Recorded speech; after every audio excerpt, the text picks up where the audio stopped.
Hi friends, నమస్తే. అందరూ బాగున్నారా? బెంగళూరు నుంచి మన సబ్స్క్రైబర్ బాబు గారు మనకు ఒక 2 యాంప్లిఫైర్లు అయితే పంపించారండి.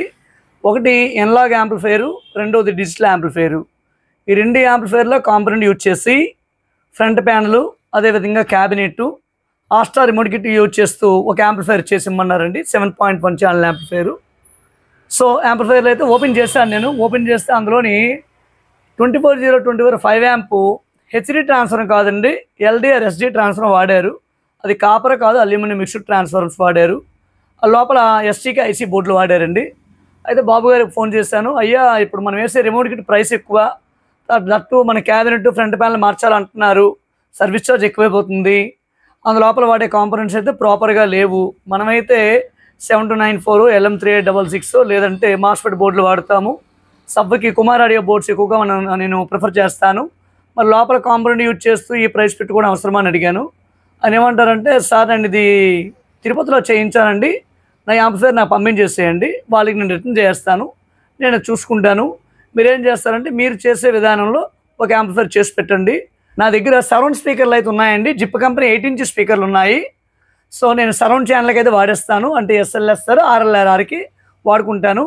నాకు సెంటర్ ఛానల్కి ఫ్రంట్ లెఫ్ట్ ఫ్రంట్ రైట్కి అదేవిధంగా సబ్ ఓవర్ ఒకటి పంపించండి అని అన్నారండి. ఆయన కోసం అయితే ఆయన చెప్పినట్టు 8 ఇంచీలోని స్పీకర్లు అయితే మేకింగ్ అయితే చేయించడం జరిగింది. ఐ మీన్ బాక్స్లు మేక్ చేయించాను. 8 ఇంచీ జిప్ కంపెనీ స్పీకర్లు విత్ మ్యాగ్నెట్ వీటర్స్, క్రాస్ ఓవర్లు కూడా వేయడం అయితే జరిగింది. ఇక సెంటర్ ఛానల్కి వచ్చినప్పటికి రెగ్యులర్గా మనం వచ్చేసే 6.5 ఇంచీ జిప్ కంపెనీ ఫుల్ రేంజ్ స్పీకర్లు అయితే తీసుకోవడం అయితే జరిగిందండి. ఈ FLFRలో ఓఫర్స్ వాడాము, ఈ యొక్క సెంటర్లోని ఫుల్ రేంజ్ స్పీకర్లు వాడాము. సబ్ ఓఫర్ అనేది JBL 1500 వాట్ పీక్ పవర్లో సబ్ అయితే పంపించడం జరిగింది. మీరు చూస్తున్నారు కదా, ఈ విధంగా బాక్స్ అయితే నేను డిజైన్ అయితే చేయడం అయితే జరిగింది. ఇక యాంప్లిఫైర్ వచ్చినప్పటికి ఆస్ట్రా రిమోట్ కిట్తో చక్కగా 7.1 ఛానల్ ఈ యాంప్లిఫైర్ అయితే మేక్ చేశాను. ఈ వీడియోలో మీకు నేను చూపిస్తాను యాంప్లిఫైర్ ఏ విధంగా ఉంది, ఫ్రంట్ లుక్ ఏ విధంగా ఉంది, సౌండ్ ఏ విధంగా వస్తుంది, కాంపోనెంట్స్ ఏ విధంగా వాడాను, ఇంటర్నల్ ఎలా డిజైన్ చేశాను ఏంటి అనేది క్లియర్గా చూపిస్తాను. ఈ యాంప్లిఫైరు ARC HDMI ARCతో ఏ విధంగా వర్క్ అవుతుంది, ఆప్టికల్తో ఏ విధంగా వర్క్ అవుతుంది అనేది కూడా వీడియోలో మీకు నేను చూపిస్తాను. చూసే ముందు ఇంకా మన ఛానల్ని ఎవరైనా సబ్స్క్రైబ్ చేసుకోకపోతే సబ్స్క్రైబ్ చేసుకోండి, లైక్ చేయండి, కామెంట్ చేయండి, షేర్ చేయండి. ఈ బాక్సెస్ ప్రైస్ కానీ ఈ యాంప్లిఫైర్ ప్రైస్ కానీ మీకు కావాలంటే డిస్క్రిప్షన్లో అయితే నేను రేట్ పెడతానండి, అక్కడికి వెళ్ళి మీరు చూడొచ్చు. నా దగ్గరికి చాలామంది అన్న మీ అడ్రస్ ఎక్కడ అన్నారు. బిఫోర్ నేను లైవ్లో కూడా చెప్పాను, అయినప్పుడు కూడా నా అడ్రస్ ఎక్కడ ఏంటి వీడియో చేశాను. ఆ వీడియో లింక్ అనేది ఈ వీడియో డిస్క్రిప్షన్లో పెడతాను. అదేవిధంగా లొకేషన్ కూడా వీడియో డిస్క్రిప్షన్లో పెడతాను. మన ఆడియో టెస్టింగ్లు చేసినప్పుడు ఏమవుతుందంటే కొన్ని వీడియోలకి కంప్లీట్ బ్లాక్ వేస్తున్నారండి. బ్లాక్ అవ్వడం వల్ల మనకి పూర్తిగా వీడియో డిస్ప్లే అవ్వడం లేదు. సో ఆ టైంలో ఏంటంటే కంప్లీట్గా నేను ఆ వీడియో డిలీట్ చేసి మరలా ఆడియో కట్ చేసి అప్లోడ్ చేసే పరిస్థితి వస్తుంది. అందుకే మనకు లేట్ అయితే అవుతుందండి ఈ విధంగా.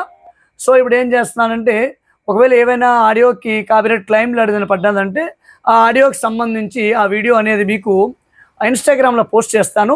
నా ఇన్స్టాగ్రామ్ లింక్ కూడా మీకు ఇక్కడ స్క్రీన్ మీద ఇస్తాను అండ్ వీడియో డిస్క్రిప్షన్లో ఇస్తాను, అక్కడ నుంచి అయితే మీరు ఫాలో అవ్వచ్చు. ఓకేనా ఫ్రెండ్స్, ఇప్పుడైతే మనం వీడియోలోకి పోదాము. ఫ్రెండ్స్ చూస్తున్నారు కదా, బెంగళూరు నుంచి బాబు గారు ఆర్డర్ చేసిన యాంప్లిఫైర్ ఫ్రంట్ లుక్ అయితే విధంగా ఉంది. ప్యానల్ చూస్తున్నారు కదా, కంప్లీట్ గ్లాస్ బ్లాక్ ప్యానల్ అండి. నాకు సెట్ ఆర్డర్ చేసినప్పుడు ఫ్రంట్ ప్యానల్స్ ఇమేజెస్ నేను పంపిస్తానండి. కస్టమర్ ఏది చూజ్ చేస్తే ఆ ప్యానలే పేస్ట్ అయితే చేయడం అయితే జరుగుతుంది. సో బాబు గారు ఈ ప్యానల్ అయితే చూజ్ చేశారు. JBL లోగో ఒక పక్క ఉంది, ఇంకో పక్క మన MG electronics Majji Gowri electronics logo అయితే ఒక పక్క ఉందండి. సో ఈ విధంగా ప్యానల్ అయితే ఉంది. Complete black colour panel, display ఉన్న దగ్గరలో గ్లాస్ బ్యాక్ ఉంటుందండి. అదేవిధంగా పైన కింద మ్యాటి బ్లాక్ ఉంటుంది. దీని మీద ఈ టైటిల్స్ అనేవి గోల్డ్ కలర్ టైటిల్స్ అయితే ఉంటాయండి. ఇక్కడ బటన్స్ చూసారు కదా, ఇక్కడ కూడా బటన్స్ దగ్గర కూడా గోల్డ్ కలర్ టైటిల్స్ అయితే ఉన్నాయి.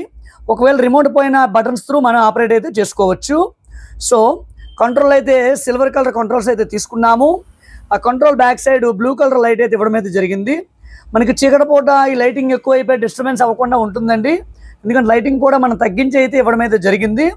సో చీకటి పాటు చూసినా మీకు ఎటువంటి డిస్టర్బెన్స్ కానీ ఏమీ ఉండదు. దీనికి గోల్డ్ కలర్ బాటమ్ బుస్లు అయితే తీసుకోవడం అయితే జరిగిందండి. సో ఒకసారి సెట్ ఇంటర్నల్ చూద్దాం, ఏ విధంగా డిజైన్ చేశాను ఏంటి. ఎటువంటి కాపీరైట్ క్లెయిమ్స్ ఏది పడకపోతే మీకు సౌండ్ టెస్టింగ్ కూడా మీకు చేసి చూపిస్తాను. సో చూస్తున్నారు కదండి, లాంగ్ వ్యూలో ఒకసారి చూద్దాము ఇంటర్నల్ ఏ విధంగా డిజైన్ చేశాను ఏంటి అనేది. మీరు ఎప్పుడైనా నాకు యాంప్లిఫైర్ రీమోడలింగ్ పంపించారంటే ఈ విధంగా ఒక ఫోటో తీసి అయితే పంపించాలండి. లాంగ్ వ్యూ నుంచి ఫోటో తీసి పంపిస్తే అందులో ఏ కాంపోనెంట్ యూజ్ అవుద్ది, ఏది యూజ్ అవ్వదు అనేది నేను చెప్పగలను. పవర్ సప్లై అయితే చూద్దాము. ట్రాన్స్ఫార్మర్ వచ్చినప్పటికీ ప్యూర్ హెచ్డి ట్రాన్స్ఫార్మర్ అయితే తీసుకున్నామండి. ఇక మెటల్ డయోడ్ వచ్చినప్పటికీ Trinix company metal diode, capacitors Sanwa company capacitors అయితే తీసుకోవడం అయితే జరిగింది. చూస్తున్నారు కదా. దెన్ ఇక బోర్డ్స్కి వచ్చేద్దాము. సబ్ ఓవర్ వచ్చినప్పటికి Kumar audio thunder mono board అయితే తీసుకున్నాను. ఇక front left, front right, surround left, surround right, సెంటర్కి వచ్చినప్పటికి మహారాజా కంపెనీ బోర్డు అయితే యూజ్ అయితే చేయడం అయితే జరిగిందండి. ఇక రియర్ లెఫ్ట్, రియర్ రైట్కి శక్తి కంపెనీ బోర్డు అయితే తీసుకోవడం అయితే జరిగింది. సో బోర్డ్స్ అయితే ఇవి తీసుకున్నాము. ఇది రెగ్యులర్గా యూజ్ చేసే స్పీకర్ ప్రొడక్షన్ బోర్డు ఇది. ఇక రెగ్యులర్గా యూజ్ చేసే మనకి సప్రియం బోర్డు ఇది. మనకి కేవలము ఈ యొక్క రిమోట్ కిట్కి ఆపరేట్ చేయడానికి కింద SMPS అయితే తీసుకోవడం అయితే జరిగిందండి. ఇక రిమోట్ కిట్ సంగతి మనకు చెప్పక్కర్లేదు, ప్రతి వీడియోలో మీరు చూస్తూనే ఉన్నారు. ఆస్ట్రా వెర్షన్ 8 రిమోట్ కిట్ ఇది. దీనికి HDMI ARC, EARC, optical, coaxial 1, coaxial 2 support ఉంటుంది. ఈ 3 ఇన్పుట్ నుంచి మాత్రమే మన సిగ్నల్స్ ఇస్తే మనకి డాల్బీ DTS ట్రాక్స్ అయితే రిలీజ్ అవుతాయి. అంటే కంటెంట్లో కూడా in the same time Dolby content అయితే ఉండాలి, అయి ఉంటే మనకి ట్రాక్స్ అనేవి రిలీజ్ అవుతాయండి. 6 ఛానల్ ఇన్పుట్, AUX ఇన్పుట్లు అయితే దీనికి ఉంటాయి. సో ఈ విధంగా తీసుకున్నాము. అండ్ ఫ్యాన్స్ అనేవి హీట్ సింక్ దగ్గరగా తీసుకున్నామండి. సో హీట్ సింక్ దగ్గరగా ఫ్యాన్ తీసుకోవడం వల్ల ఎటువంటి హీటింగ్ ఇష్యూ అయితే లేదు. మరి చాలా టైం నుంచి వాడుతున్నాను కాబట్టి నేను చెక్ చేస్తూ ఉన్నాను, ఎటువంటి హీటింగ్ ఇష్యూ కానీ ఏమీ లేదు, చాలా చక్కగా పనిచేస్తుంది. సెట్ ఆన్లో ఉంది. మనకి ఫ్యాన్ సౌండ్ కానీ ఏ సౌండ్ ఏమీ లేదు. నా వెనకగానే బాక్సులు ఉంటాయండి, సరౌండ్ బాక్సులు, ఎటువంటి హమ్మింగ్ కూడా ఏమీ లేదు, చాలా చక్కగా వస్తుంది. ఒకసారి ఇలా ఉంటూనే ఒకసారి ఆన్ చేసి చూపిస్తాను చూడండి. ఇలా ఆన్ చేసినప్పుడు డాల్బీ కంటెంట్ ప్లే చేస్తే ఇక్కడ స్క్రీన్ మీద డాల్బీ అని వస్తుందండి. గ్యాంగ్స్టర్స్ క్రిమినల్స్ ఉండే ఏరియా చూసారు కదండి.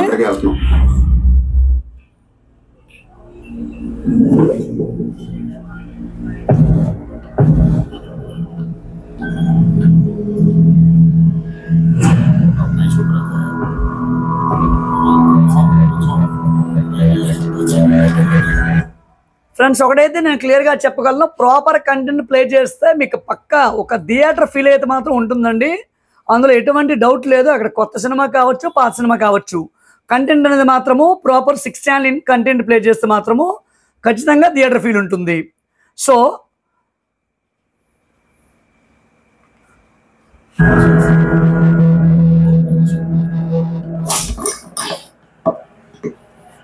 షకిల్ ఎక్కడ? నేను నీకు తెలుసా? తెలియదు. తెలియపోతే కొట్టకూడదా? ఈగోనా? ఆ చూపేంట్రా?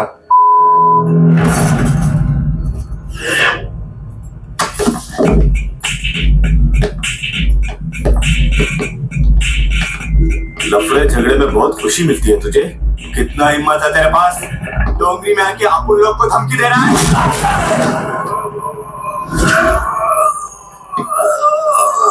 ఫ్రెండ్స్ చూస్తున్నారు కదా, ఈ ఫుల్ వీడియోని ఇన్స్టాగ్రామ్లో పోస్ట్ చేస్తానండి. దయచేసి అక్కడికి వెళ్ళైతే మీరు చూడొచ్చు. ఇన్స్టాగ్రామ్ లింక్ అనేది డిస్క్రిప్షన్లో పెడతాను.